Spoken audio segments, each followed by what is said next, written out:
Así que, bueno, vamos ahora sí al tiempo de la palabra de Dios. Vamos a ir al libro de los Jueces. Si me acompañan ahí con sus Biblias, vamos a estar viendo el capítulo 2 y el capítulo 3. Y bueno, ya entrando a materia, ¿verdad? Les quiero comentar que el libro de los Jueces es uno de los periodos más oscuros, ¿verdad?, de todo el canon bíblico. Es un tiempo de mucha depravación, no solamente moral, sino también espiritual. Y cuando uno lo estudia con detenimiento, se va dando cuenta que realmente el corazón del pueblo estaba alejado de Dios. Dentro de este libro de los Jueces se va repitiendo un ciclo, ¿verdad?, constantemente, que ustedes lo van a ir notando, o a lo mejor ya lo han leído. Este ciclo es el siguiente: Dios libera a su pueblo. Dentro de esta liberación, el pueblo empieza a hacer lo malo ante los ojos de Dios. Por esa maldad se levanta un enemigo del pueblo de Israel que empieza a oprimir al pueblo, ya sean durante 8 años, 20 años, dependiendo de los enemigos de su tiempo.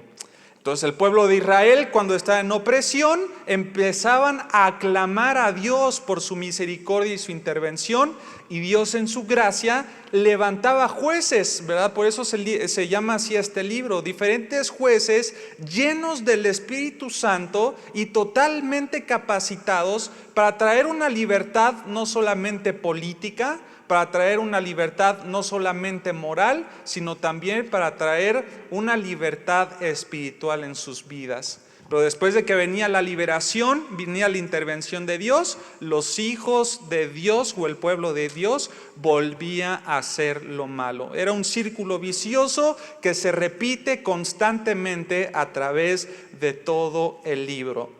Así que, como introducción, hablando un poquito acerca de este contexto y del título que hemos puesto a este mensaje, es Del olvido al clamor. Así le hemos puesto como título al mensaje de esta mañana: Del olvido al clamor.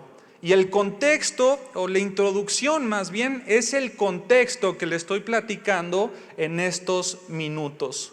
Ustedes recuerdan que después de Moisés, ¿verdad?, Dios levantó a un personaje que todos conocemos. Levantó a Josué, quien fue el encargado. Josué fue el encargado de liderar al pueblo para tomar a la tierra prometida que Dios les había dado, después de estar 40 años en el desierto. La segunda generación, porque la primera también hizo lo malo delante de sus ojos.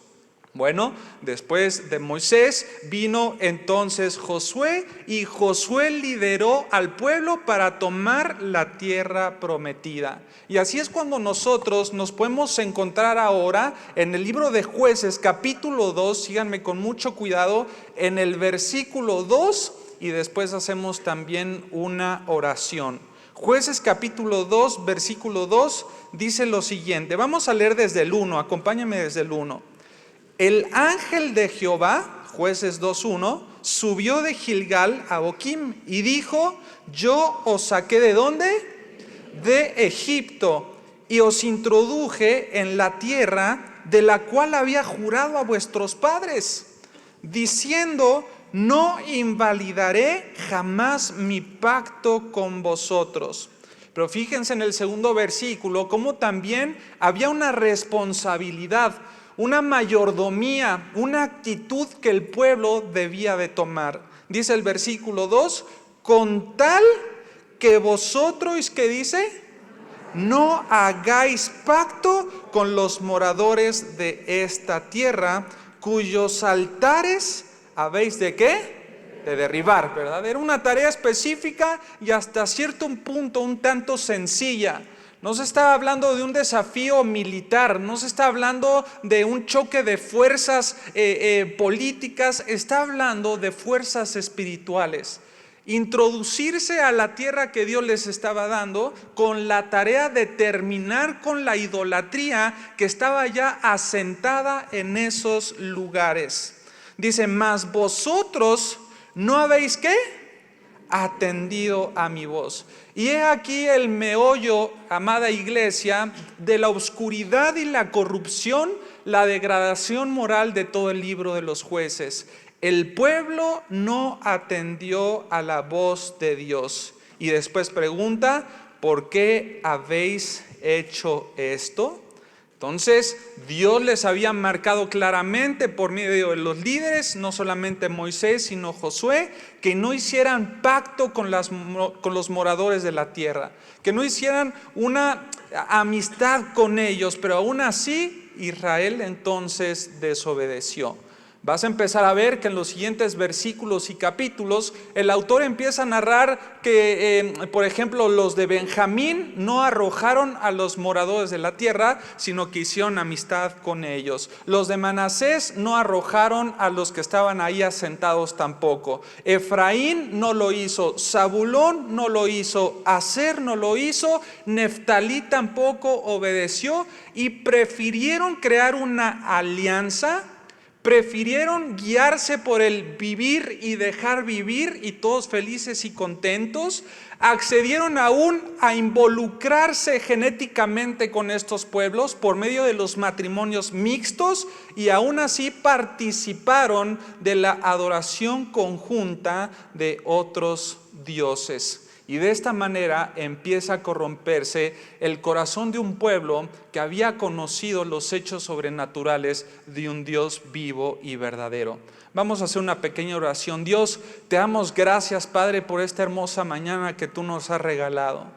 Gracias por el privilegio que tenemos de abrir tu palabra, de profundizar en ella y, Señor, poder ser desafiados por medio de tu Espíritu. Nosotros creemos que la palabra, tu palabra, Señor, es inspirada por ti. Creemos, Señor, que tú puedes hablar hasta lo más profundo de nuestras almas y salir diferente, Señor, de este lugar. Toma, Señor, el control de este tiempo, guía todo lo que nosotros estemos comentando, hablando y meditando en el nombre de Cristo Jesús. Amén y amén. Bien, seguimos en el contexto y en la introducción de este mensaje, y dentro de todo esto que estaba aconteciendo de la desobediencia del pueblo de Israel, vemos en el capítulo 2, versículo 4, que hay un enviado de parte de Dios. En el versículo 4 dice, cuando el ángel de Jehová habló estas palabras que eran confrontativas, que marcaba el pecado y la desobediencia del pueblo. Fíjense ahora el efecto de los oyentes. Dice, habló estas palabras a todos los hijos de Israel, y el pueblo, ¿qué hizo? Alzó su voz, ¿y qué hizo también? Y se lamentó, ¿verdad? Lloró amargamente, se dio cuenta de su pecado. Ellos se dieron cuenta que habían fallado y empezaron también a lamentarse. Tanto fue así que incluso el lugar tomó un nombre de aquel acontecimiento. El versículo 5 dice, y llamaron el nombre de aquel lugar Boquim, que es llorar, lamento, un lloro. Y ofrecieron ahí, ¿qué cosa? Sacrificios ahora sí a Jehová. Pero nosotros podemos continuar en el contexto de este libro y avanzar hasta el versículo 10. Después de que fueron confrontados con su pecado, que ellos realmente abrieron los ojos y se lamentaron, vámonos ahora a ver lo que dice el versículo 10. Continúa la narración y dice lo siguiente: y toda aquella generación que se había lamentado, que se había arrepentido, dice, también fue reunida a sus padres. Y se levantó evidentemente después de estos otra generación que no conocía a Jehová. Y esta palabra conocer es importantísima. Es la que quiero resaltar con ustedes, y si pueden por ahí subrayarla o hacerle un circulito, ¿verdad? Esta generación no conocía a Jehová ni la obra que él había hecho por Israel. ¿Pero por qué? Por una negligencia por parte de los padres. Los padres fueron los que no se encargaron de transmitirle la fe, la instrucción, la adoración del Dios vivo y verdadero. La única forma, o una de las únicas formas en este entonces de poder conocer a Dios era a través de la transmisión verbal por parte de los padres, como estaba marcado en la ley. Como ellos habían recibido la instrucción de que los padres, los patriarcas, ¿verdad?, eran aquellos encargados de transmitirle a sus hijos y enseñarles acerca de este Dios todopoderoso. Les tenían que enseñar una vez que salían, ¿verdad?, de la tienda y veían el sol hermoso, ¿verdad?, y todo el paisaje. Le tenían que enseñar a su hijo: hijo, ¿ves todo este paisaje? Sí, bueno, hay un Dios que hizo todo esto y es el Dios todopoderoso, y nosotros lo conocemos y hemos escuchado de Él porque Él libró a nuestros antepasados de Egipto, no de una manera sutil, sino con plagas sobrenaturales. Envió pan del cielo para darles de comer, les dio agua en el desierto, y entonces empezar a nutrir su vida también espiritual. Pero esta generación fue negligente en la transmisión de la fe. Y en medio de todo este contexto, hermanos, en medio de este error tan profundo y tan marcado, podemos entrar ahora sí, síganme, al capítulo 3 del libro de Jueces, versículo 7, y podemos ver la primera apostasía de esta generación que no conocía de Dios. Jueces capítulo 3, versículo 7. Fíjense lo que dice la palabra. Hicieron pues los hijos de Israel lo malo ante los ojos de Jehová. Pero no solo eso, continúa la palabra y dice: y olvidaron a Jehová su Dios y sirvieron a los Baales y a las imágenes de Acera. Fíjense, hermanos, cómo este versículo 7 describe gráficamente la enormidad del pecado de Israel delante de los ojos de Dios.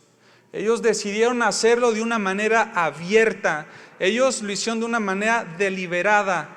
Vergonzosamente se condujeron delante de Dios de esta manera, delante de su presencia, y a plena luz del día decidieron postrarse ante Baal y su equivalente femenino, como si nada les hubiese importado. Ahora nosotros en este versículo 7 encontramos 3 acciones que el pueblo hizo. Lo vamos a ver ahorita también en la pantalla. Dice la palabra de Dios, en primer lugar, que ellos hicieron lo malo ante los ojos de Dios. Y es impactante porque cuando uno va estudiando el original de la palabra y va profundizando en estos conceptos, esta frase de hicieron lo malo significa un comportamiento moralmente censurable. Eso es lo que el autor estaba tratando de transmitir. El pueblo tuvo un comportamiento moralmente censurable.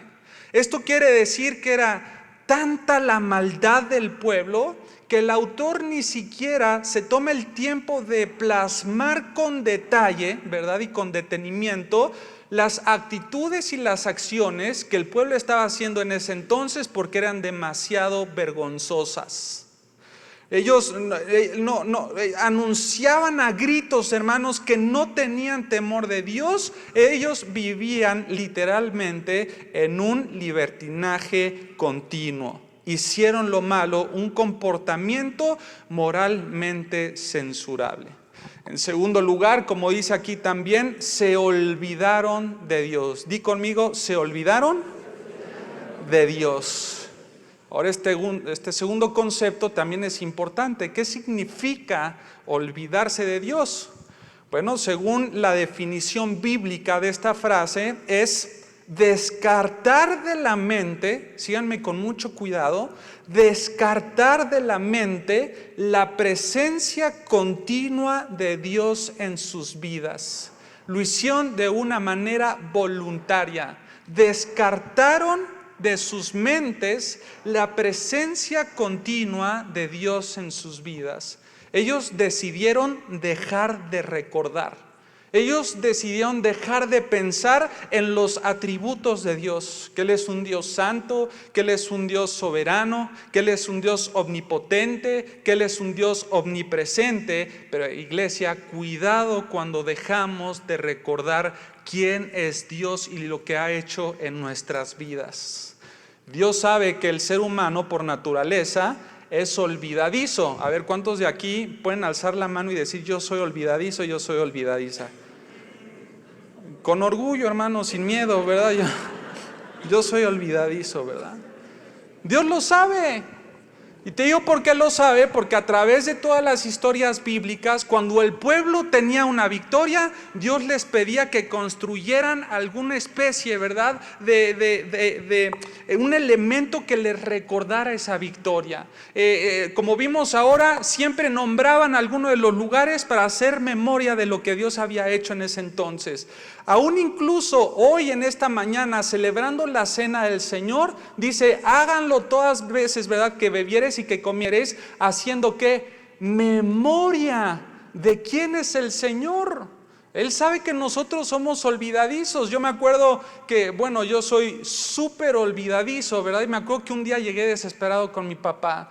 Dije, papá, estoy olvidando todo, ¿verdad? Todo, olvido mi celular en la iglesia, la Biblia en otro lado, olvido mi portafolio, ya no sé qué hacer.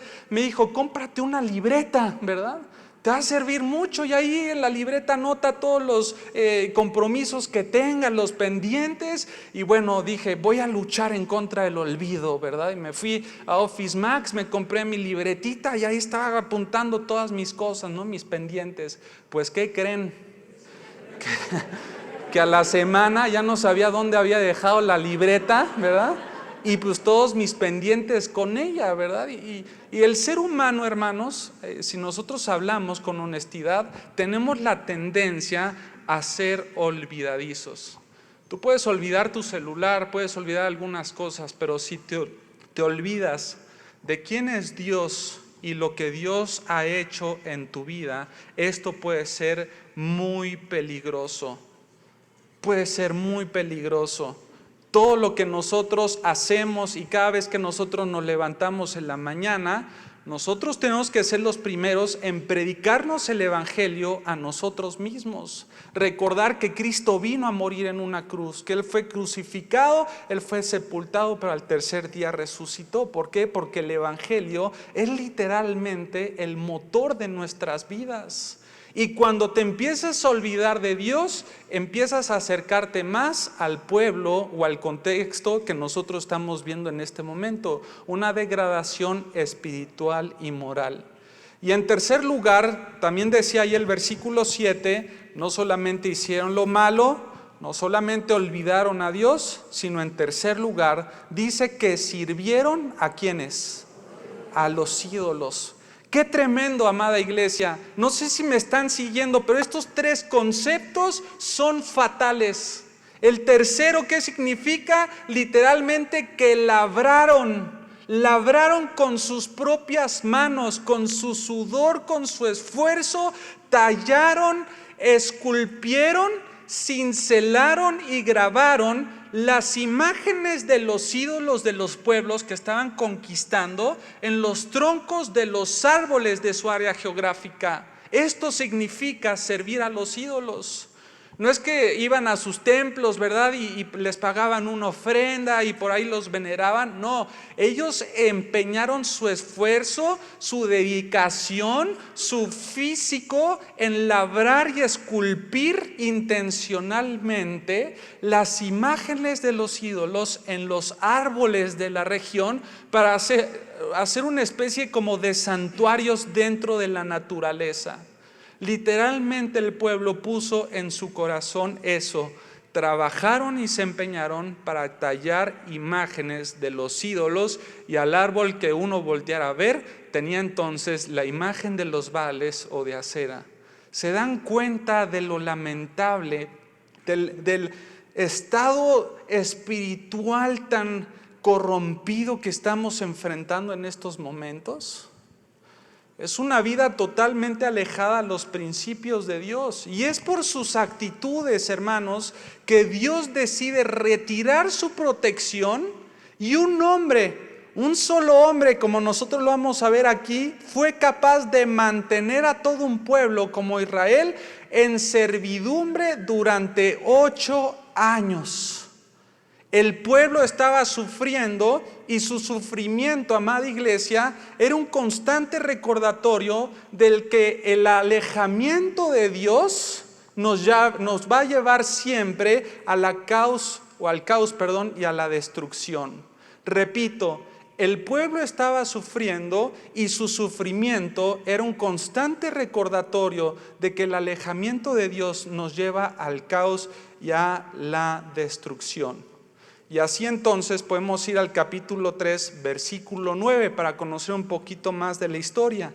Jueces capítulo 3, versículo 9. Dice la palabra de Dios: entonces, ¿qué hicieron? Clamaron los hijos de Israel a Jehová. Estamos en el círculo vicioso que se repite en todo el libro, ¿verdad? Y Jehová levantó un libertador de los hijos de Israel y los libró. Esto es, ¿a quién?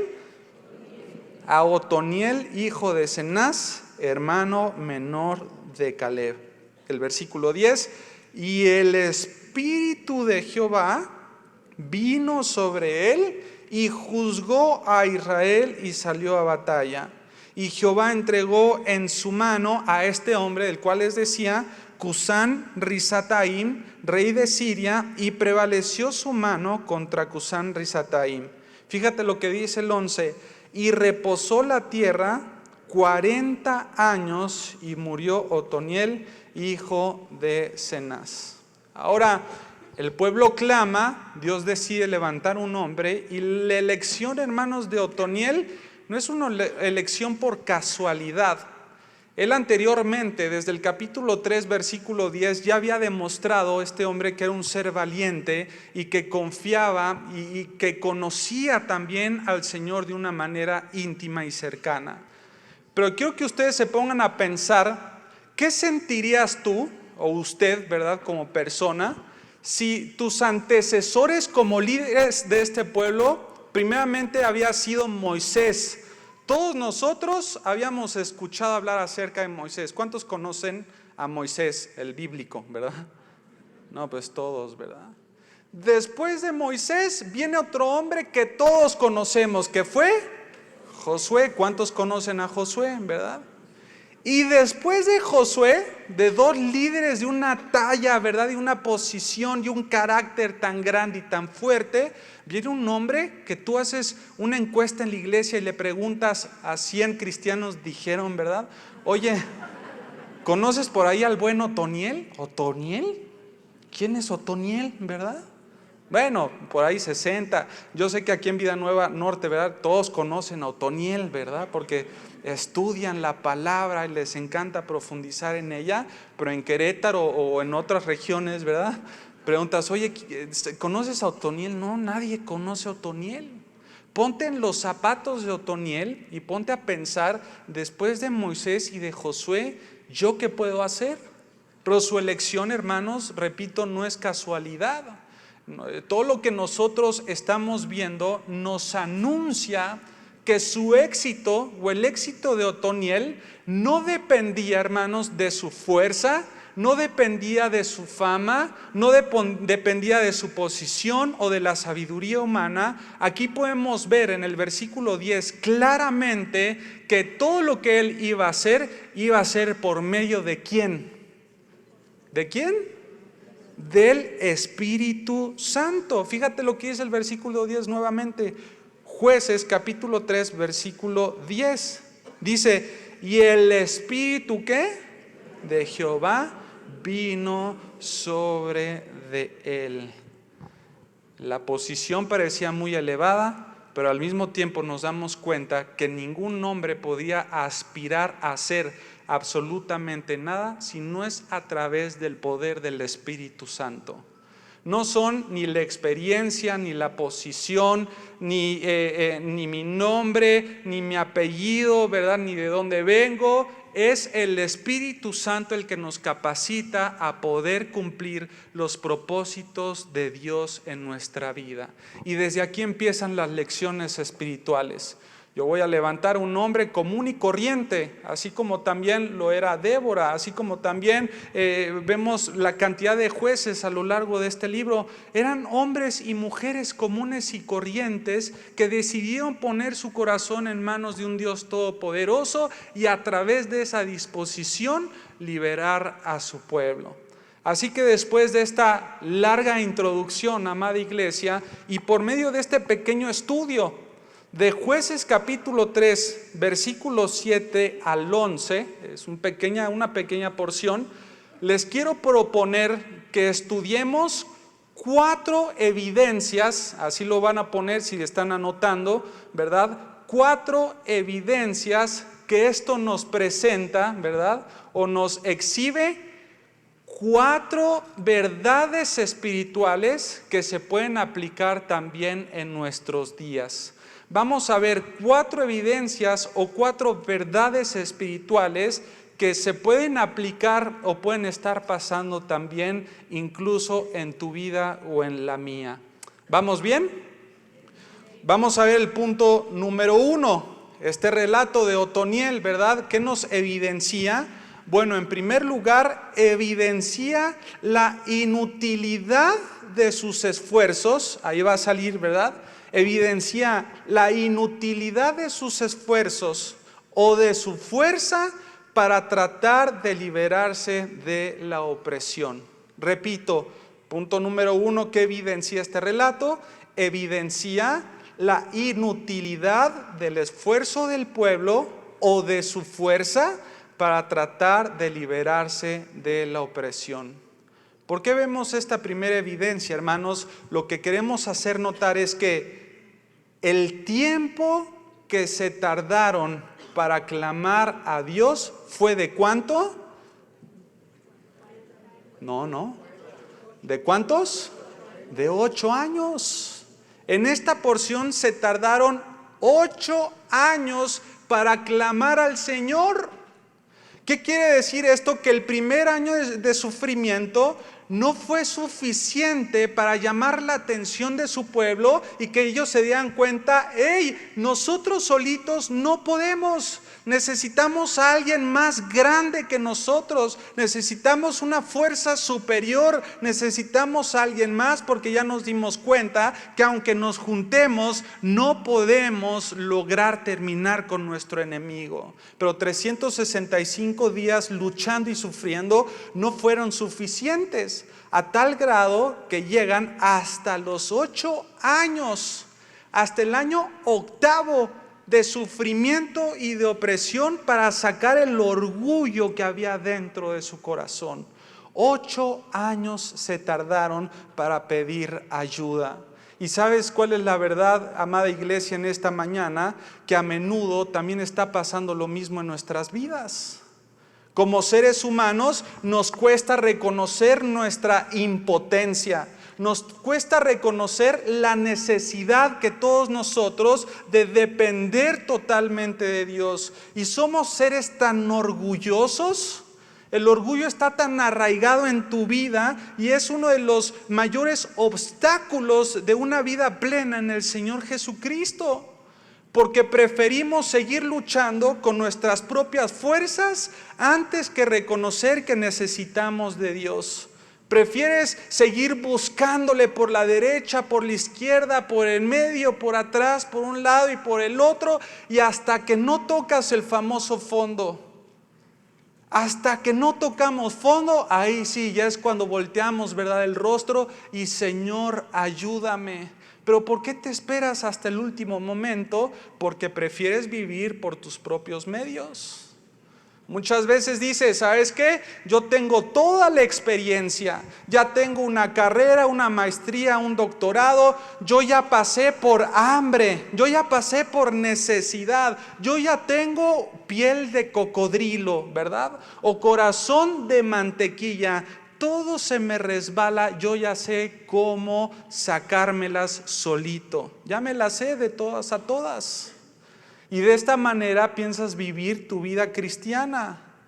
Tú sabes que aunque Dios promete que nosotros tenemos la victoria en Cristo, muchas veces tratamos de resolver nuestros problemas espirituales, emocionales o incluso físicos por nuestra propia cuenta, confiando en nuestras habilidades, recursos o nuestras experiencias pasadas, o incluso confiando en el avance de la tecnología más que en el Dios soberano. Les voy a platicar en un viaje misionero que hicimos a la Sierra de Oaxaca, allá Huautla de Jiménez. Había algunas localidades, ¿verdad? Llano de Agua, Plan de Basura, Huautla de allí de Jiménez creo que se llama. Y estuvimos visitando, es una sierra, ¿verdad?, en donde no hay agua, todos los recursos están limitados. Y recuerdo que estábamos un día comiendo, ¿verdad?, ahí con una familia que nos invitó a su casa, y uno de los misioneros que venía de nuestro grupo dijo: ya me empezó a dar migraña, ¿verdad? Pues inmediatamente había una chica que había estudiado enfermería y llevaba ahí el botiquín, y se le hizo fácil sacar 2 Bioelectro y dárselas, y se las tomó, ¿no?, los Bioelectro. Y de repente los de la casa de la sierra se quedaron sorprendidos, ¿verdad? Y uno se empezó a reír. Nos llamó la atención y le preguntamos: ¿por qué se ríe, hermanos? ¿O por qué hacen esta cara de sorpresa? Y nos dice: ¿a poco ustedes toman pastilla para el dolor de cabeza? Pues sí, es súper normal, ¿verdad? Uno trae no sé, ahí en el bolsillo, ¿no?, un Bioelectro, no sé qué otros funcionan, un Tylex, ¿no?, el paracetamol. Le decimos: ustedes no. Me dicen: no, es que aquí no llega la medicina. Y entonces, ¿qué hacen? Pues oramos a Dios. Y por un dolor de cabeza, ¿por qué más? ¿No? Y cuando les duele el estómago, ¿qué hacen? No, pues ahí, no sé, un sal de uvas picor, ¿no? Vamos a las similares, ahí cuando ya no podemos, vas. ¿Y ustedes qué hacen, hermanos? La oración. Y toda la oración, le dolía la cabeza, y oraban por ellos, le dolía el estómago, y era la oración. Y podría ser muy, muy superficial el ejemplo, pero era una diferencia abismal, ¿verdad?, de algo urbano y rural, pero al mismo tiempo de la dependencia de Dios, porque aún los recursos que nosotros tenemos nos apuntan a olvidarnos de quién es Dios y que Él tiene el poder de quitar hasta un dolor de cabeza. Hace unos días le estaban atacando a mi bebé los espíritus del cólico, ¿verdad? Porque yo digo que son los demonios. Y yo: te reprendo, demonio de cólico, en el nombre de Jesús, ¿verdad? Y mi bebé, ¡guau! Bueno, y uno como papá se desespera. ¿Alguien sabe de lo que estoy hablando, no? 15, 20 minutos y no hayas consuelo, parecía balón de fútbol, ¿verdad? Nos lo pasamos, mi esposa y yo, de cabeza, para atrás, para adelante, ejercicios, y el bebé, ¡guau, guau, guau!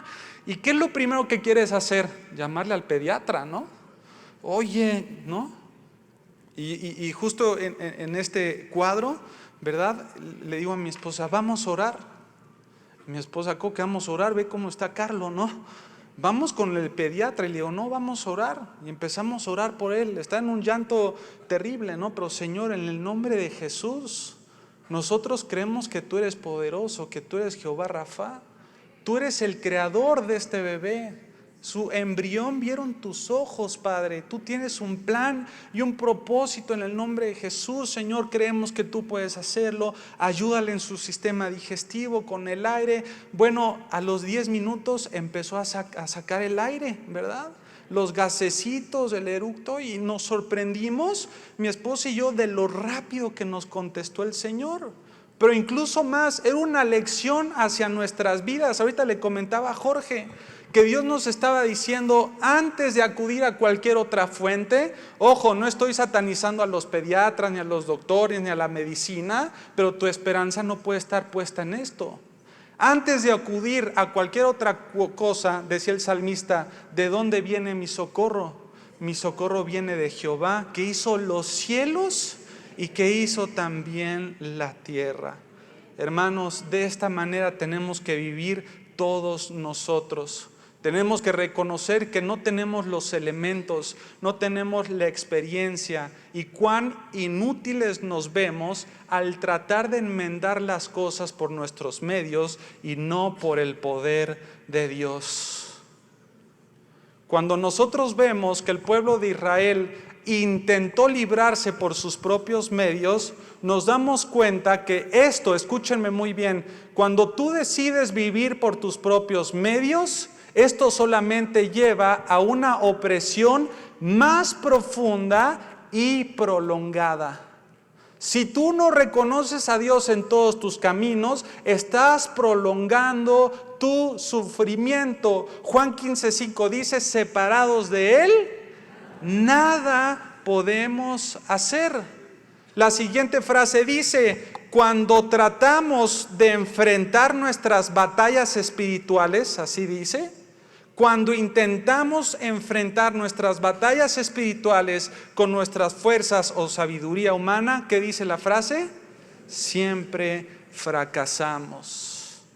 Adán y Eva pensaron que eran más soberanos de Dios y en medio de su sufrimiento, de su pecado, ¿qué intentaron hacer? Coserse hojas de higuera cuando Dios le quería dar pieles de animales.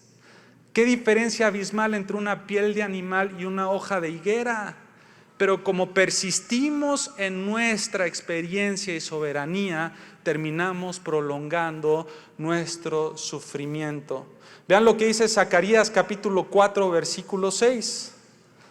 Zacarías capítulo 4, versículo 6. Dice, no con ejército, lo conocen porque hasta está en las canciones, ¿verdad? Pero no con ejército, un poder, ¿verdad? Ejército que tú ves el de Estados Unidos, el de Rusia, el de China, y son ejércitos. Bueno, la palabra de Dios dice, no con ejército, ni con fuerza, sino con ¿qué?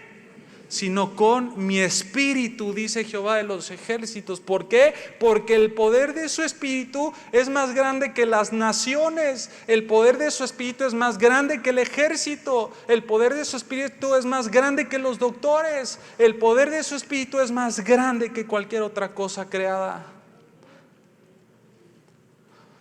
Proverbios capítulo 3, 5 y 6.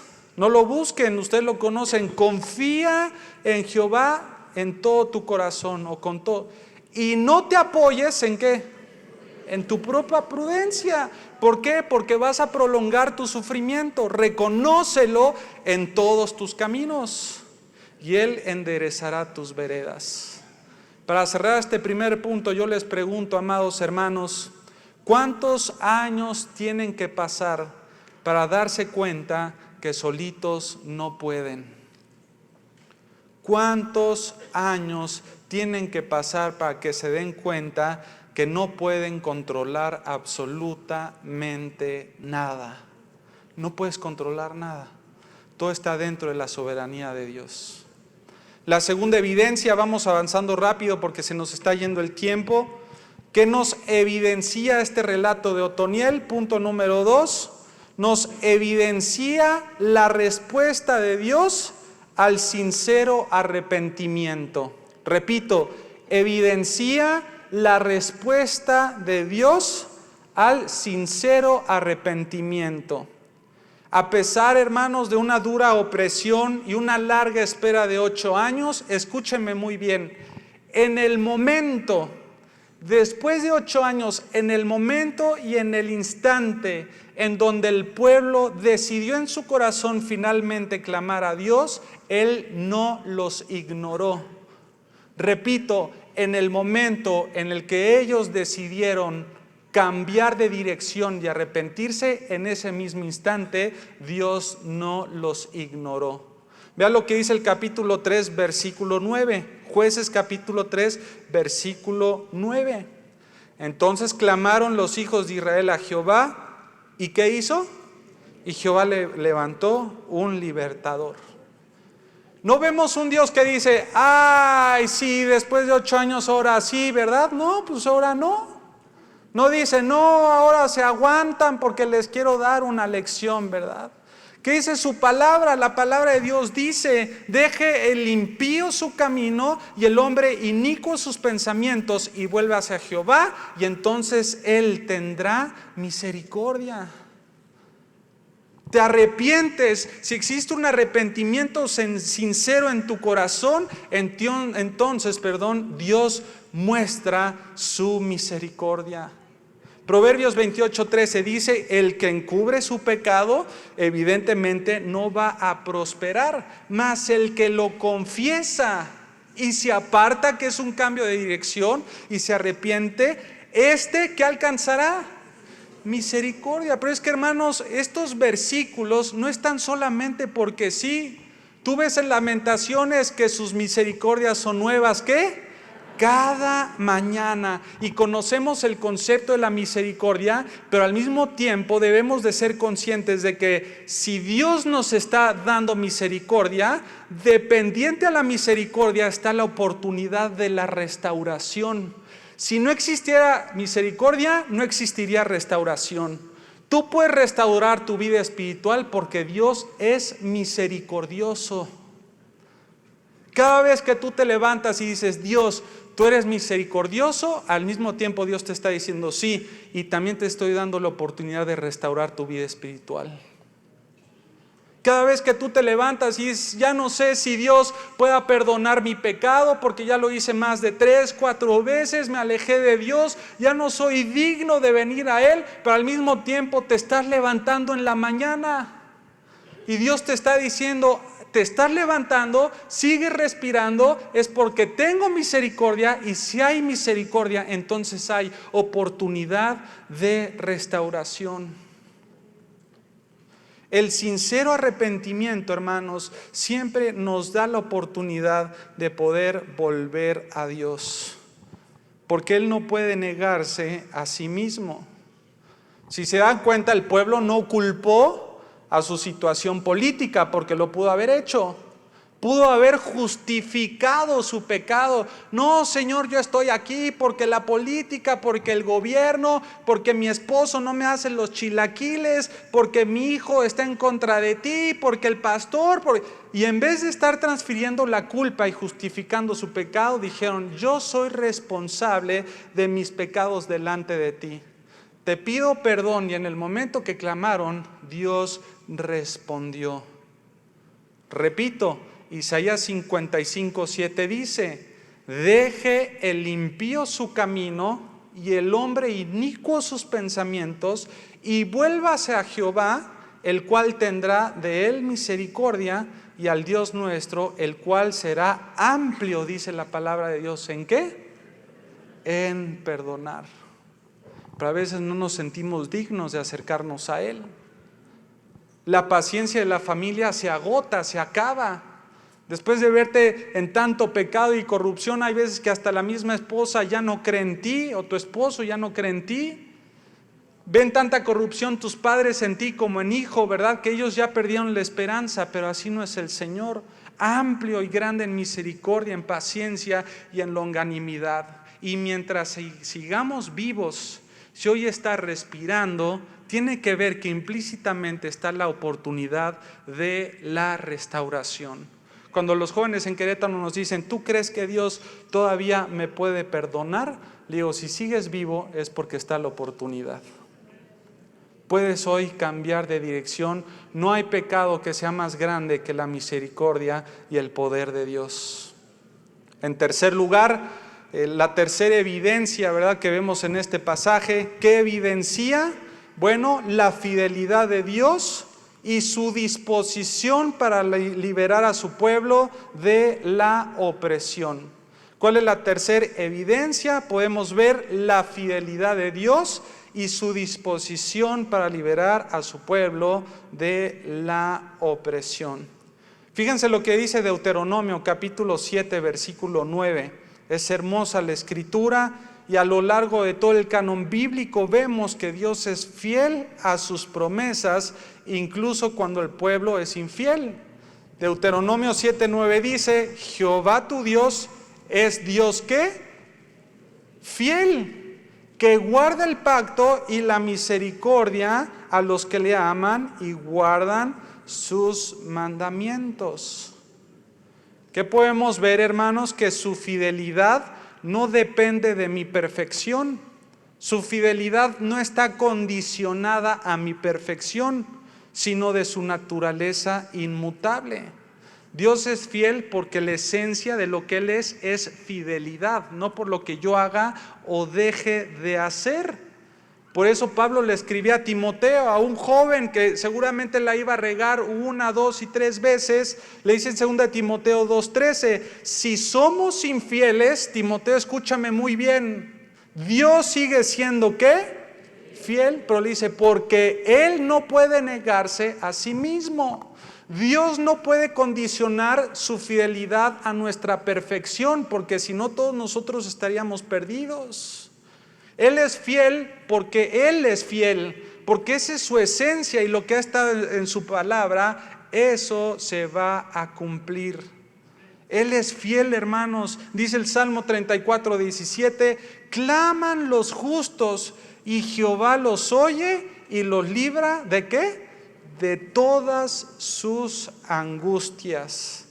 Dios no es un Dios que se deleita en ver sufrir a su pueblo, sino que está dispuesto a liberarlo en el momento en el que nosotros volvamos a Él con arrepentimiento y clamor, pero porque Él es fiel. Amén. Y vamos a cerrar con la cuarta evidencia, y con esta también cerramos el estudio bíblico de esta tarde. ¿Qué nos evidencia el relato de Otoniel? No es que sea más importante, pero en este tenemos que reflexionar un poquito más profundo. En cuarto lugar dice que evidencia que el principio de la paz, ¿qué es? La obediencia. Ahora hay muchas palabras en hebreo para este concepto o este término, paz, ¿verdad? Hay un texto que se usa en hebreo para paz que es el vocablo shalom, que seguramente lo conocen, que es mucho más común, ¿verdad? Antes se decía para todos, shalom hermano, shalom en tu vida, la paz de Dios, ¿verdad? Shalom en tu negocio, shalom en esto, ¿verdad? Cuyo significado de shalom es integridad y frecuentemente se usa para saludar o para bendecir. Pero este término que vemos en el versículo 11 del capítulo 3, Jueces capítulo 3, versículo 11 dice, y reposó, ¿te das cuenta? La tierra, ¿cuánto tiempo? Esa palabra reposar es la palabra paz, que literalmente significa, escúchenme muy bien, ausencia de guerra. Repito, ausencia de guerra. ¿Qué quiere decir esto? Que mientras Otoniel vivió y el pueblo obedeció, escúchenme muy bien, no hubo necesidad de espadas, porque la obediencia siempre trae bendición. Esto implícitamente nos podría anunciar que, escúchenme con muchísimo cuidado, tu falta de paz, hermano y hermana, tu falta de paz probablemente sea por la desobediencia espiritual en la que estás viviendo. Repito, la falta de paz que puedas tener en tu corazón puede ser por la desobediencia espiritual en la cual estás viviendo. ¿Por qué? Porque cuando uno es obediente a la palabra de Dios, cuando uno vive en santidad, cuando uno vive discipulándose, congregándose en comunión con Dios, Dios se encarga del resto. Busca primeramente el reino de Dios y su justicia, y todo lo demás te es añadido. Y así venga la enfermedad, la escasez, la crisis, tu corazón está confiado porque vives en obediencia. Y la obediencia siempre va a traer a tu vida bendición. Por eso Asaf decía, ¿a quién tengo yo en los cielos sino a ti, Señor? Y fuera de ti, nada deseo en la tierra. Pablo en Filipenses 1:21 decía, para mí el vivir, ¿qué es? Cristo. Y el morir es una ganancia. La plenitud está en el ejercicio de la obediencia. ¿Por qué no encontramos paz como iglesia? ¿Por qué vivimos en angustia? Bueno, probablemente hay un área de tu vida en la cual no estás viviendo en obediencia. Y solamente ustedes saben cuál es. Solo tienen que identificarla. Cierro con este versículo. Vamos a Isaías capítulo 48, versículo 18. Isaías capítulo 48, versículo 18, y con esto terminamos. Mi oración es que estas palabras no se ajusten a tu vida, ¿verdad? Un profeta que también iba en contra del pecado del pueblo. Y fíjense la profundidad de estas palabras. Dice Isaías 48, 18, ojalá, o la palabra ¿verdad? Si hubieras ¿qué? atendido a mis mandamientos, dice la palabra de Dios, esto es obediencia. Si hubieras sido obediente a lo que te pido, fíjate lo que viene después como efecto. Entonces, tu paz sería como ¿qué? Como un río, y tu justicia como las olas del mar. ¿Se dan cuenta cómo es una verdad absoluta? Así funcionan las leyes divinas. Tú vives en paz y entonces en obediencia, y entonces la paz viene como un río hacia tu corazón. El otro día llegó un hermano a Querétaro y me dijo: hermano, necesito que ore por mí, estoy angustiado, estoy en ansiedad, no puedo dormir. Y le digo: ¿y qué quiere que ore por usted? ¿Verdad? Me dice: que tenga paz, me dijo. Y a veces utilizamos así como si fuera una varita mágica o un botón mágico que oprimimos. Ok, vamos a orar, ¡pin! Paz, ¿no? Y ya sale el Señor Paz, ¿no? De la iglesia, gracias Señor. No, uno tiene que indagar un poquito más. Oye, ¿por qué tienes falta de paz? ¿Por qué estás en angustia? ¿Estás leyendo su palabra? ¿Vives en santidad? Me dijo: no, estoy en pornografía. Y dije: ¿cómo quieres sentir paz si estás viviendo en desobediencia? Amada iglesia, la falta de paz es desobediencia en nuestra vida espiritual. Ajustemos nuestra obediencia a los principios de Dios. Amén. Señor, te damos gracias, Padre, por tu palabra. Gracias por tu verdad. Gracias por estos principios, Señor, en los cuales podemos profundizar y ser desafiados.